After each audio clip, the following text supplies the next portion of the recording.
Buenas tardes, mi nombre es Silvia Facal, soy profesora de alta dedicación de la Universidad Católica del Uruguay, dirijo actualmente la Cátedra Magallanes Viajes y Viajeros, dirijo también la línea de investigación Los movimientos migratorios de idas y vueltas en Uruguay, y también doy cursos vinculados a la línea de investigación.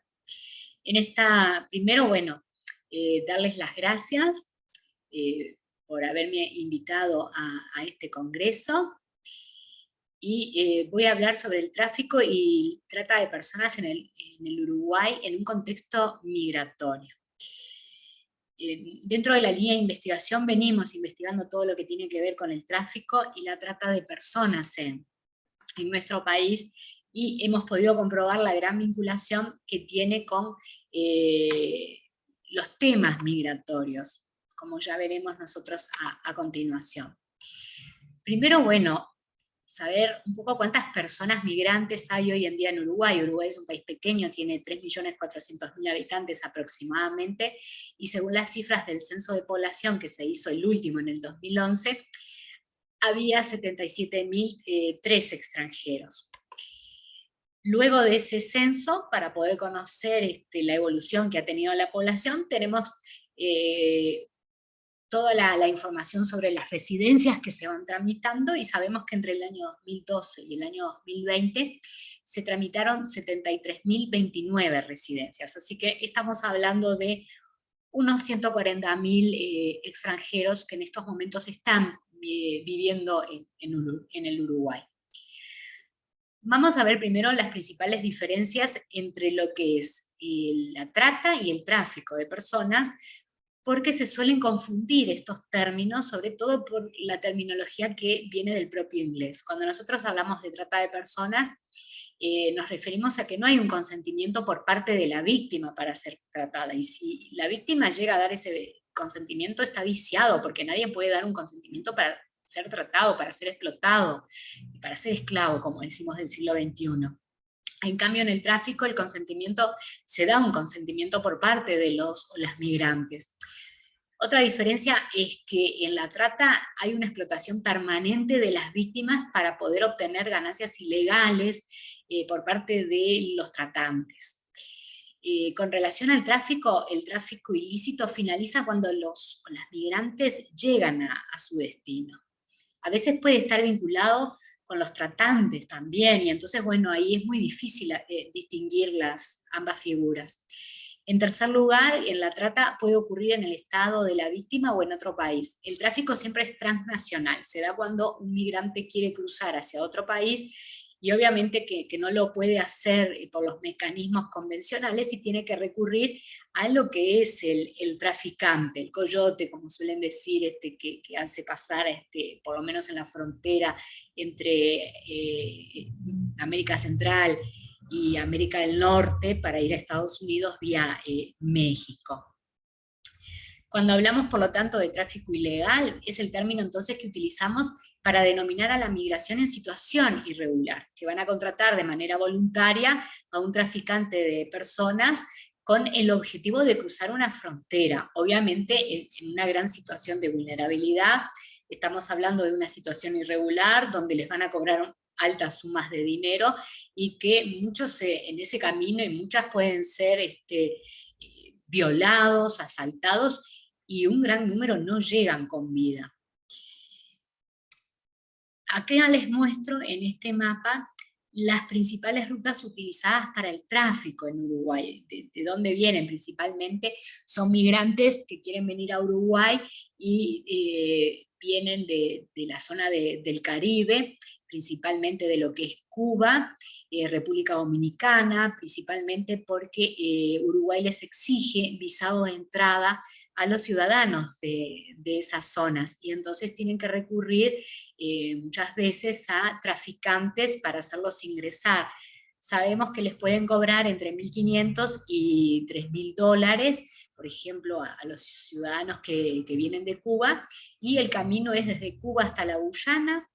De la Guyana después los hacen cruzar a Brasil, y de Brasil vienen hacia Uruguay. También hay otras rutas que salen de Uruguay y van hacia, por ejemplo, Estados Unidos. Esa ruta es salida en avión hacia México, por ejemplo, y después de allí, a través de un coyote, de un traficante que se ha contratado previamente, se intenta cruzar por el río Bravo o por la frontera terrestre a través de el desierto, perdiendo muchas veces, como pueden ver ustedes ahí en ese artículo, la vida personas que intentan cruzar. Vamos a hablar ahora de lo que es la trata de personas. La trata de personas es la nueva esclavitud del siglo XXI.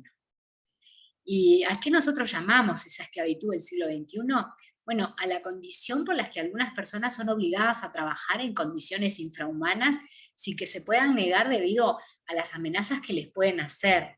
Y cuando nosotros hablamos de trata, hay distintos tipos de configurarse lo que es la trata de personas. Puede ser el trabajo en servidumbre, el trabajo forzoso, la explotación sexual, el matrimonio forzado, el trabajo infantil, la explotación laboral, la mendicidad forzada, la venta de adultos y niños o niñas. En el caso de Uruguay, se trata específicamente de una trata con fines de explotación laboral o sexual que se da principalmente, como ya habíamos visto, en el campo de las migraciones. Hay una predominancia de explotación sexual, como ocurre, ahí ven en el mapita, en todos los países de América, en este caso en Uruguay, pero también viene acompañada por lo que es la explotación laboral. Ahí tienen un poco todos los caminos de la trata de personas en el mundo, y ustedes ven que hay destinos y orígenes en este mundo globalizado que ayuda a que se pueda dar mucho más este tipo de situaciones.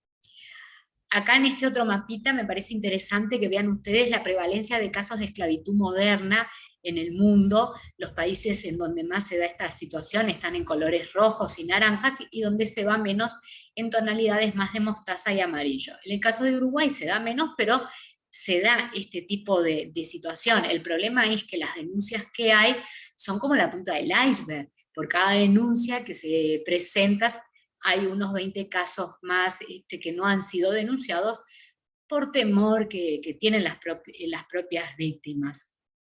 En el caso de América del Sur, que nos vamos a centrar porque justamente Uruguay forma parte de este subcontinente, el 64% de la información que nosotros tenemos es sobre explotación sexual, un 35% sobre explotación laboral y un 1% otras formas de explotación, como puede ser, por ejemplo, la mendicidad. Cuando nosotros hablamos de un país, un mismo país puede cumplir diferentes roles con relación a lo que es la trata de personas. Puede ser un país de origen, puede ser un país de tránsito, puede ser un país de destino. En el caso de Uruguay, Uruguay cumple con los tres roles. Y una pregunta que cabe hacerse es ¿por qué sigue subsistiendo la esclavitud en pleno siglo XXI, reflejada en lo que nosotros acabamos de decir que es la trata de personas? Y obviamente porque es un negocio muy lucrativo. Deja muchísimo dinero, más de 150.000 millones de dólares. Es el segundo negocio ilícito que más dinero deja. Cuando nosotros hablamos de negocios ilícitos, estamos pensando en la venta de armas, estamos pensando en el narcotráfico y también en la trata de personas, que muchas veces está asociada también a lo que es el narcotráfico. Y incluso cuando las personas le pagan a los traficantes para que las lleven a un país, las usan como mulas, y en algunas ocasiones esas personas al mismo tiempo terminan siendo explotadas laboralmente o sexualmente.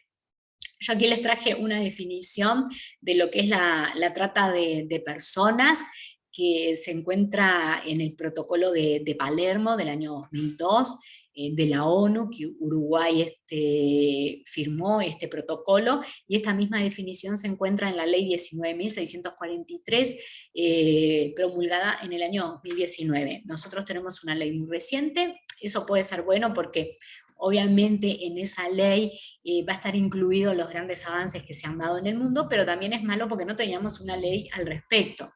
Específicamente en la ley 18.250 de migración del año 2008 se tipificaba la trata como un delito. Bueno, la trata de personas puede significar, entonces, según esta definición, el reclutamiento, transporte, traslado, acogida o recepción de personas bajo amenazas o por el uso de la fuerza u otra forma de coerción, fraude, engaño o uso de poder, o recibir pago o beneficios para conseguir que una persona tenga bajo su control a otra persona, para el propósito de explotación. Y la explotación, como ya habíamos comentado hoy, puede incluir la explotación sexual, trabajo forzado, servicios, esclavitud o prácticas similares a la esclavitud, servidumbre o remoción de órganos. Bueno, esto es el Protocolo Palermo, que es el nombre más corto con el que se le utiliza porque se había firmado en la ciudad de Palermo. Con relación a la ley uruguaya de prevención y combate de la trata de personas, podemos decir que en esta ley hay un abordaje conjunto de la trata y la explotación. Se contemplan los derechos de las víctimas, la responsabilidad del Estado, también existe, como se podrá observar si se lee la ley, una política pública, atención a víctimas, la tipificación de delitos y medidas para la investigación penal. Y ahí tienen los diferentes actores importantes que luchan contra la trata de personas en Uruguay, desde el propio Estado, organismos internacionales que existen en nuestro país, la organización civil, y también ahí estamos la academia, las universidades. La explotación laboral, nos vamos a centrar en ella y después en la sexual, porque son los dos tipos de explotación que se dan principalmente en Uruguay y asociados a las migraciones. Cuando nosotros hablamos de migrantes, las principales corrientes migratorias que están viniendo al país en estos momentos son cubanos, que a veces usan el país como trampolín para después poder ir hacia los Estados Unidos, porque si luego los expulsan de Estados Unidos, los terminan expulsando al último país en el cual habían estado residiendo, y ese país es Uruguay. También con dominicanos y con venezolanos menos, se dio más durante la pandemia por el cierre de fronteras. Y bueno, la explotación laboral se da en múltiples escenarios. Nosotros hablamos de trabajo forzado como una nueva forma de esclavitud. Nosotros hemos suscrito todos los tratados a nivel internacional que hay para poder evitar este flagelo, tanto en la OIT como de la Oficina Nacional de las Naciones Unidas contra la Droga y el Delito, que es justamente los que ellos calculan que de cada víctima que sabemos que existe, hay 20 que están detrás. Es un tema que está muy invisible.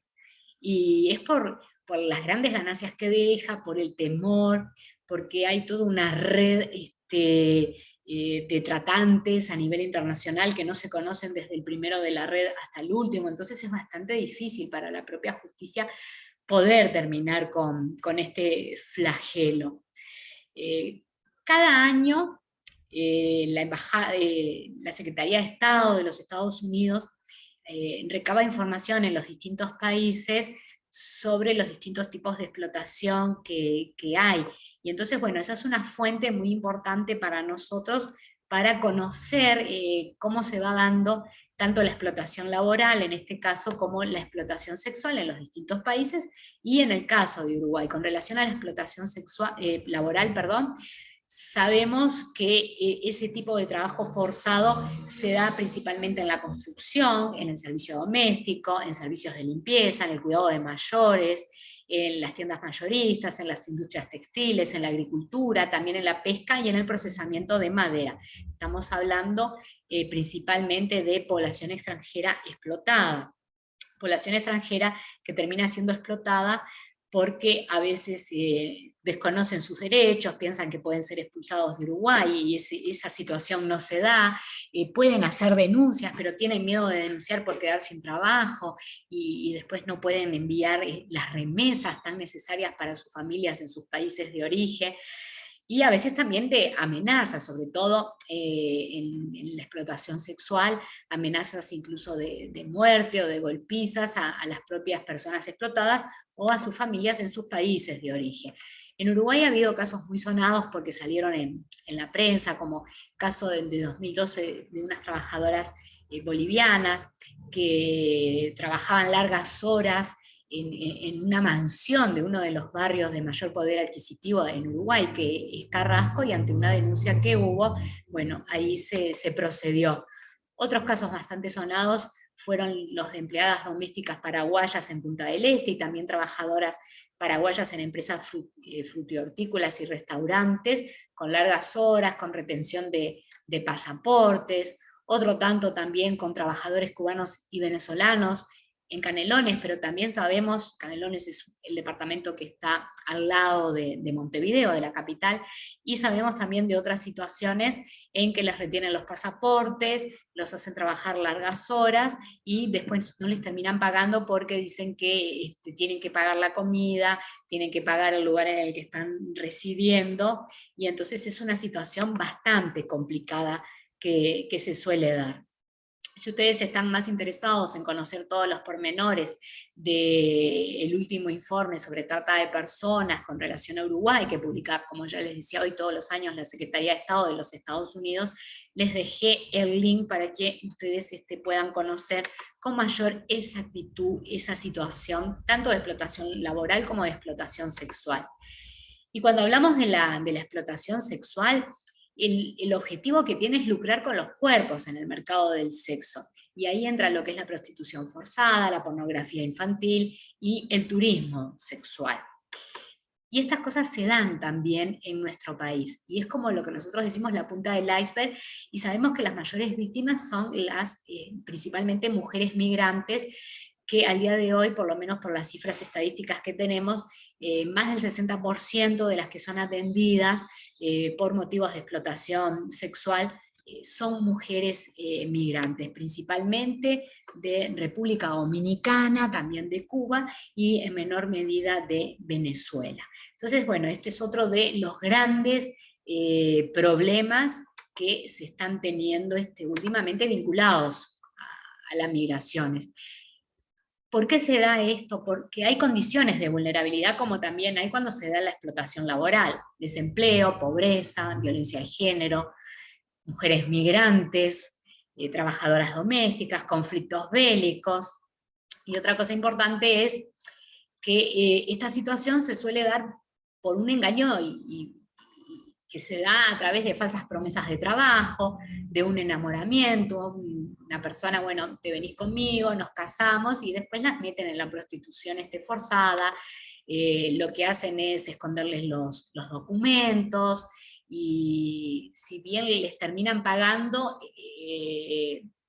a las mujeres que son obligadas, mujeres, niñas o adolescentes, incluso en algunos casos niños y hombres, después ese dinero, la mayor parte se lo tienen que dar o por el camino que hicieron con el traficante. Luego el tratante en este caso se queda con el dinero porque dicen que les dan alojamiento, les dan comida, y bueno, es un círculo vicioso que es muy difícil poder salir algún día porque constantemente están debiendo dinero. Con relación a los perfiles de los tratantes, podemos hablar de dos categorías: los miembros de redes criminales y los criminales locales también.